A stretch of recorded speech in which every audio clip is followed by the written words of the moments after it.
First of all, I would like to tell in crystal clear terms that this is one of the most which we have faced in the last, say, for 50 reasons. First, the performance of DMK with 2019. One should keep in mind that in 2019, DMK was not in power. It was out of power for almost 10 years. And in 2019, the people voted strikingly against BJP, that is, with the single motto that who should not be the prime minister and who should not be ruling this country in 2019. At that point of time, we had nothing to offer. We had nothing to say that what are the achievements we have done in the last, say, for example, 5 years of time period. That because before 2019, it was 2014. Therefore, there is a huge difference between 2019 and 2024. In 2024, we are already in power for almost 2.5 years, little bit more than 2.5 years.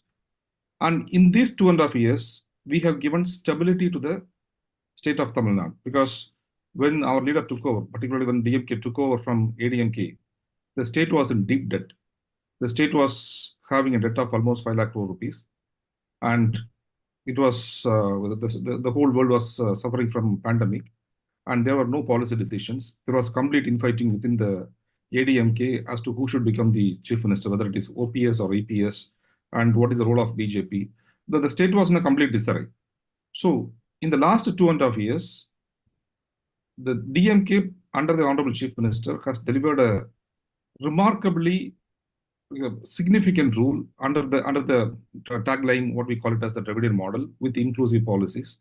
Many policies are now setting benchmark for not only for the country, in many parts of the world as well, like free bus ride for women, for 1,000 rupees for women, and 1,000 rupees for students. So all these inclusive, like Illam-Thedi Kalvi. Illam-Thedi Kalvi is a flagship program which was unveiled by the government of Tamil Nadu to bring back students back to the schools, and also bring back students back to the education system who were lost in the COVID time period. Likewise, Illam-Thedi Maruthuvam. Illam is a program where the government officials go to deliver medicine on basis. Every home and things and all, the basic medicine home. Particularly the rural, and also particularly the people who are citizens. Asking is on two.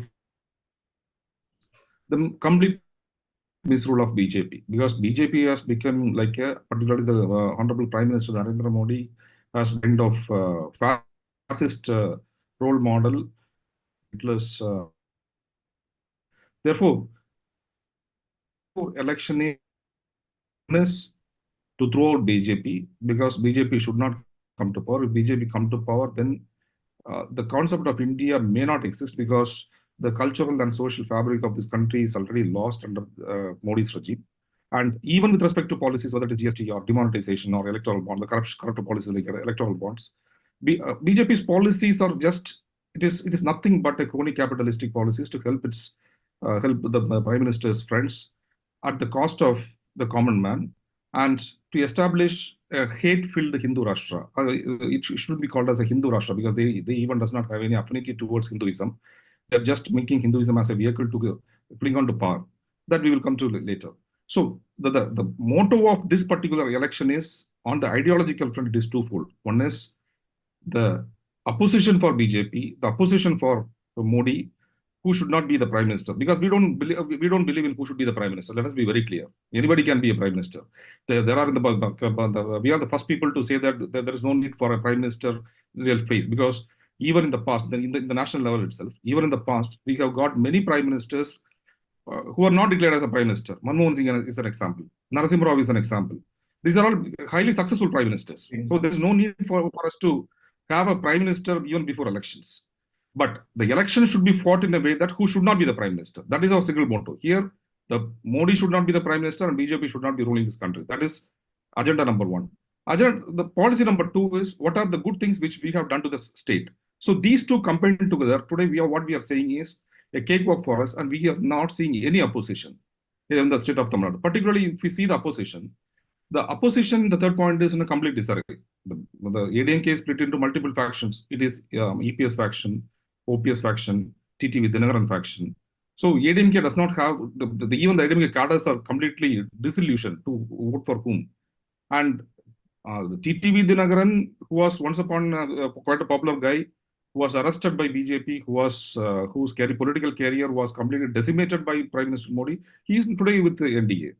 Likewise, OPS. So this alliance, this particular ADMK is not a threat to us. When we come to BJP, we never consider BJP as anywhere near to us. We don't even talk about BJP in Tamil Nadu. There is a huge hue and cry about BJP making inroads. But those who are talking about BJP making inroads have to come to Tamil Nadu and see whether they will be able to make inroads in terms of electoral politics. Because as far as the BJP is concerned, the BJP has got a strong IT cell, or whatever, what we call it as a social media cell. And their noise in the social media is higher because they employ people from outside and make huge noises. But these noises will not convert into votes in the ground. So as far as 2000s are concerned, that's what as I said in the earlier statement itself, this is the most easiest election which we have ever seen in the last 50 years. And it is more than 2019, because in 2019, we got 38 out of 39 seats, whereas we are expecting 39 out of 39 in this particular election. Advocate Pugar, you have dismissed the prospects of BJP in the state. Of course, no one expects any dramatic surge in the BJP votes, but the way the NDA alliance was cobbled up in the last few weeks or months before election, where they brought in the so-called Manarpudi clan, OPS, and all these people together who have a major grip over the Teva road. Then they have brought PMK, which has a major grip, supposedly a major grip over the Vanya road. And then many splinters like Mr. Sharad Kumar's party, which is supposed to have a grip over the Nada votes and all. So kind of a social realignment has been done by NDA so quickly that they seem to be, from the ground, what the vibes we got was, they are, of course, this is going to advantage DMK because they are going to significantly eat into AIADMK votes. So do you think if NDA is growing in this manner, it's going to be alarm signs for the AIADMK? And by consequence, Dravidian politics as such? Your take, please. No, there are two things. First of all, three things you should not mix up. One is, in Tamil Nadu, NDA is not BJP. Point number one. NDA is different, BJP is different. NDA is a loose alliance of partners, opportunistic partners who may come at a particular point of time and who may go out. So NDA cannot be considered as a single unit, number one. Number two, you cannot compare taking inroads into AIADMK, because in Tamil Nadu, as far as Tamil Nadu is concerned, when you're talking about social realignment, particularly with the Nadas or one years or maybe Gounders, this is not a social realignment. There cannot be a social realignment outside the Dravidian fold, because the whole concept of social realignment from the caste hegemony started with the Dravidian movement. So social realignment will not take place outside the Dravidian fold. As far as this particular issue is concerned, one have to keep always in mind that there is always 15 to 18% non-Dravidian votes in Tamil Nadu. Like anywhere in the state, minority votes or minority ideological votes. These non-Dravidian votes are nothing but those disgruntled personalities who are in politics and who don't want to vote for Dravidian politics. This 15 to 18% votes, roughly 18% votes, are there even from the days of Anna, Kalanyar, and even our chief minister. It is automatic 15 to 18% vote. It is not whether it is PMK or whether it is BJP or maybe this newcomer called Seaman, or even for example Vijay Gandhi. All these splinter group in person votes. It is a constant vote bank for them. And today, even today also, this particular vote bank is not going to expand. For example, in 2014, the NDA, at that point of time, the NDA got around 19.5% votes. That is the highest which is recorded in the Tamil Nadu politics. And even now, when you talk about NDA politics, this will have completely significantly come down, because in the last elections, say for example in 2019 elections, BJP was able to get only 3.27 votes in the parliamentary elections. This is the percentage of BJP in Tamil Nadu. And whether it will increase significantly, there is a huge uproar saying that the BJP will cross 10%, 11%. But whoever is, even in national media, national media are completely biased, and whoever in national media who talks about is not doing the arithmetic properly. Because when in the last elections in 2019, we have got around 5 crore 80 lakhs voters in Tamil Nadu. Out of these 5 crore 80 lakh voters, to get 47,000 votes. That roughly translates into 3 point. So anyone who today 0.5, so the new voter coming 6.25 roughly. So anyone who says BJP will cross, say for example, double digit % of the votes, at least 62 lakhs. 62 lakhs is not a joke. 62 lakhs BJP cannot take at all. Even today, BJP will not cross 30 lakhs, because BJP star, the star campaigners or the star candidates are only in 4 or 5, or Tamilisai, Nayanar Nagendran, and Pon Radhakrishnan, and Dilmurugan. Only 5. Yeah, even if you calculate these 5 candidates, may say, for example, take 2 lakh votes each, it is only 10 lakh votes. And the other candidates will not cross 50,000 votes. So roughly, the BJP will again get somewhere close to 20 lakh votes. And 20 lakhs, if you compare with the 6.5 crores, it will be again 3.25%. Or at the maximum 4%. So these are all without understanding the arithmetic and argument put forward by the right-wing forces, just to create an impression and image saying that BJP is making inroads. The problem here is, when we talk about BJP is not having even 40 candidates to field. First of all, you need candidates. Because they are not having candidates to field, they brought one governor from the Telangana and asked her to contest.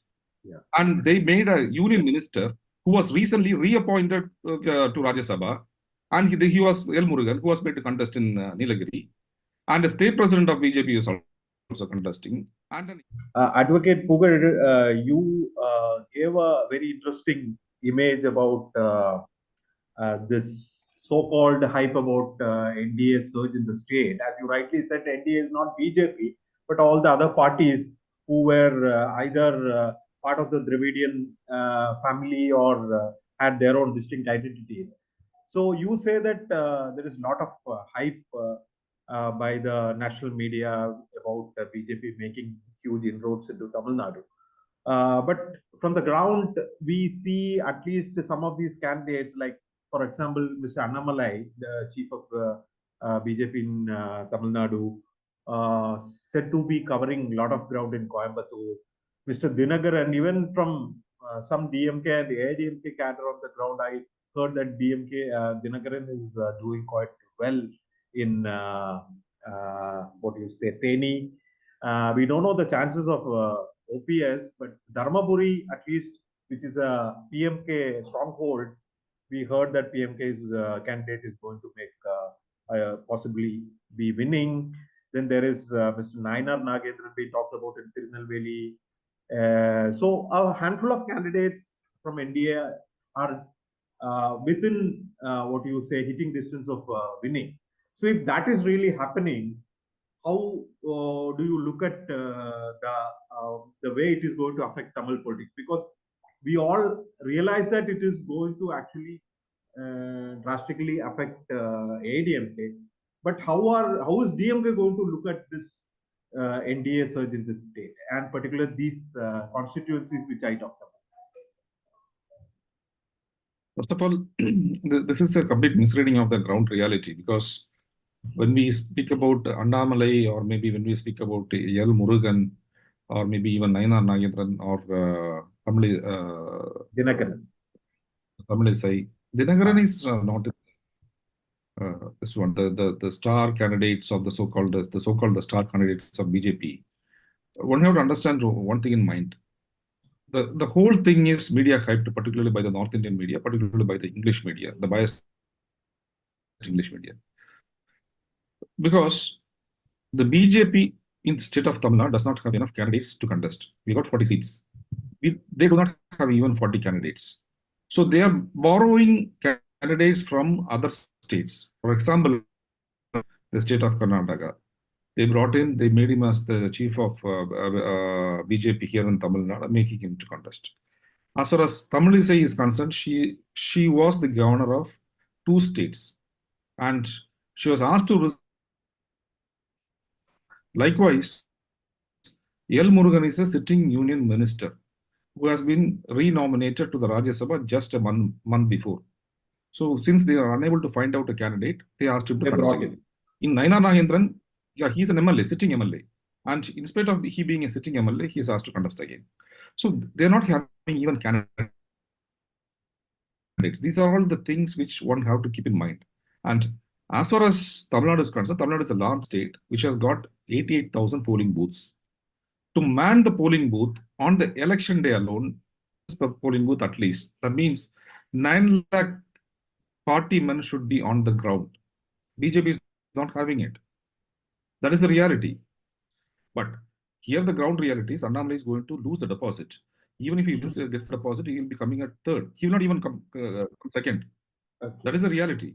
And this is just like, this is just, we were even told that some quarters of BJP want to finish the career of Annamalai. Therefore, they forced Annamalai to contest. In fact, Annamalai was not willing to contest. Okay. So this whole, I will not contest because I have to campaign for the state. This whole idea that he is going to first make list.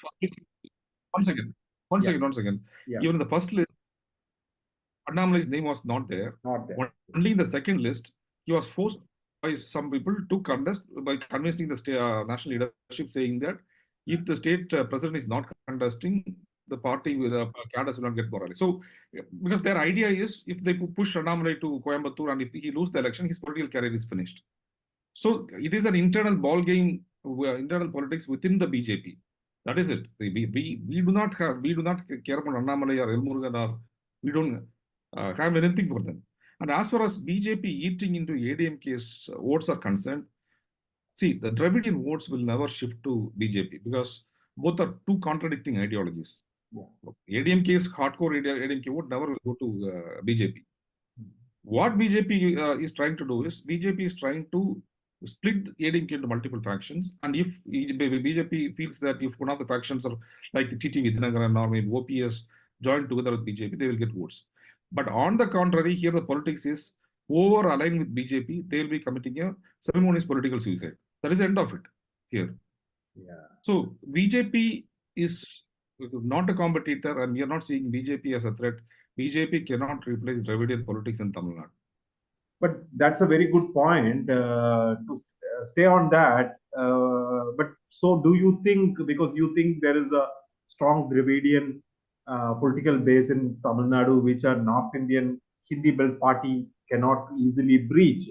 So how are you looking at some of these issues which came up in the run-up to the election? Like in Tamil Nadu, when we were on the ground, we heard BJP campaign vehicle talking about how Sanatana Dharma was insulted by DMK and all. I know this is taking issues into a different tangent, but how do you look at their, what you say, the way they are trying to frame the political issues at the state, almost like attempting a cultural invasion? So do you see it that way? No, I don't know. If I ask a counter question, when you say they are setting a narrative around the Sanatana Dharma issue or whatever the Hindutva issue, do you know what is Sanatana Dharma? No. Could you please explain what is Sanatana Dharma? To me, I have always you can't explain. Believing that I am following Hinduism in my life. Sanatana is something which came up later in the narrative. No, Sada, my pointed question is simple. Please explain what is Sanatana Dharma. I have no idea. Text of Hinduism? Yeah. Which text of Hinduism speak about Sanatana Dharma? Okay. Whether it is Puranas, or whether it is Vedas, or maybe the mythical stories like the so so-called Hinduism speaks about Sanatana Dharma. If you want to set a narrative, you need to have a definition. You need to have a source. Nobody knows what is Sanatana Dharma.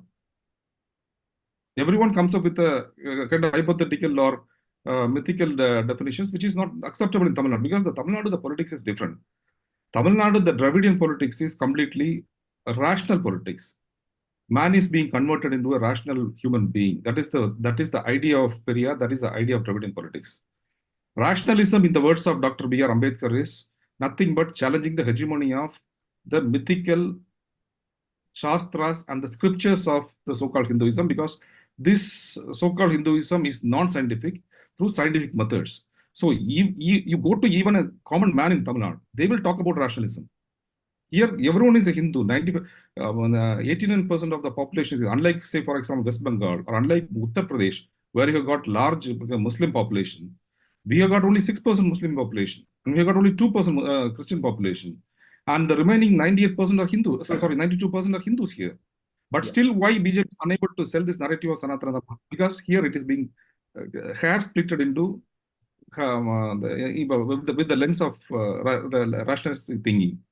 So this type of narratives will never take off in Tamil Nadu. The reason why we are saying BJP or the Prime Minister, for example, in the last 2 months before the elections, he was literally staying in Tamil Nadu. He visited around 9 times in Tamil Nadu.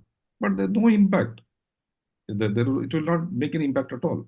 It is not about a North Indian party coming in, or it is not about an Indian party coming in. It is about rationalism. That's right. As I said earlier, it is much more than 2019, because in 2019 we bagged 38 out of 39. This time we are expecting 39. 39 out of 39. Okay. So no challenge. We are not seeing any opposition for us. Yeah. 39 out of 39. Okay. There is no challenge. Okay. So that's what I said. This trend is going to continue into 26. And pardon? This trend is going to continue into 26 when the assembly elections come up.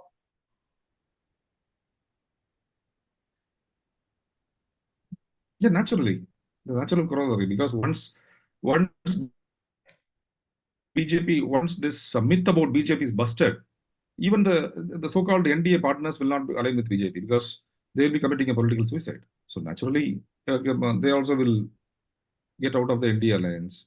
But what about NDA alliance in 2026 if they are managing a greater vote share in 2 digits, and DMK is taking a major hit, AIDMK is taking a major hit in many constituencies? How is this going to reflect in the state's politics for the next 2 years? No. See, two digit for non-Dravidian votes are there right from, say, for example, the days of Anna and Kalaignam. 15 to 18% votes. Yeah. So even NDA, if they back, say, for example, 10% or 11%, it is not going to make any difference. These are all floating votes. Okay. In the next election, there will be 10 or 12%, it will be a non-Dravidian votes only. So we don't count at all. Yeah. As far as the fight is concerned, it is only between DMK and AIADMK. It cannot be between BJP is nowhere in the picture, and BJP. First, let them find out candidates for themselves.